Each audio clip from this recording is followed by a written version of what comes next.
Hi, welcome to 5 Minutes of Torah with the BI Rabbi. I'm Rabbi Adam Stein. You can see I'm here in my office at the shul and got the beautiful rabbi license plate art there. I think it might be backwards as you're looking at it. But I love to start these videos with a smile if I can, but of course it's been an up and down emotional roller coaster of a week for us here and in the Jewish world and the world broadly. Ukraine and Russia continue to be at war, and Darfur, things around the world, a new presidency in the U.S. with Trump coming in, that inauguration, the awful fires continuing in Southern California, in Los Angeles area with the big ones more under control than before, but other ones having popped up. And we had a big memorial for our beloved Rabbi Matthew Bellis, which was very powerful and meaningful, but certainly emotional and difficult as well. But also, I have to say, the big thing, of course, is the hostages who were released on Sunday, about, I guess, 5 days ago. Amazing to have 3 hostages home with their families, and the names of 4 more were released who I have to hope will be coming home in the upcoming hours or day or so, depending on when you watch this. But some of these things, these very difficult things in the world and close to home for some of us, for Israel or the Jewish world, make us just cry out sometimes. Maybe cry out to God, what is going on here? Just help us. And in the Torah portion, this is what Moses does.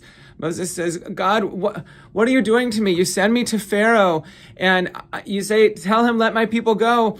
And he rejects me. He just makes things worse for the Israelites. He makes the slaves' lives even worse than before and says, now you have to still do the same amount of bricks, make the same amount of bricks, but now you have to go find your own straw for the bricks. We're not even going to provide it for you. Now the Israelites are mad at me too.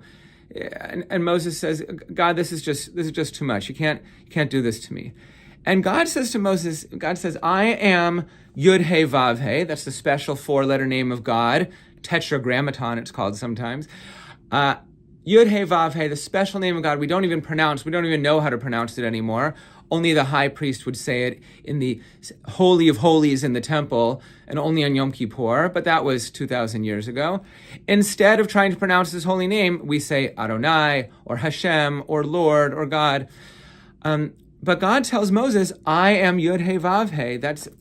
That's who I am, and this is a name that invokes feelings of mercy and compassion, those aspects of God's sort of personality, if you will. But God says, I was not known to the ancestors, meaning Abraham and Isaac and Jacob. I was known to them as El Shaddai, this other name for God. But I wasn't known to them by this name, Yud He Vav He. Now, there's a difficulty because you look in the book of Genesis, he was known to them by that name. They knew him by that name. But so our commentators, modern scholars will say, well, maybe it came from this thread or that thread, this author or that author of different parts of the Torah that got woven together later. But of course, our traditional commentators don't see it that way. They say, well, this must be a whole, the Torah. And it must be that what God meant is I was not known to them by this aspect of who I am, this aspect of compassion and mercy and reliability.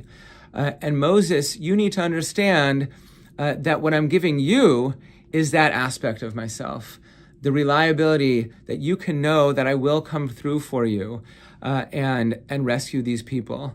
And the patriarchs, they said, fine, okay, I'll still have this faith, this pure faith, even though things haven't worked out yet and things were difficult for them. And God says, Moses, maybe you should be like them with this pure faith, but maybe I will suggest that we should aim for the middle, maybe in between the pure faith of those original ancestors and the stubbornness, the complaining of Moses when things don't go our way and we need things to get a bit better. Shabbat Shalom.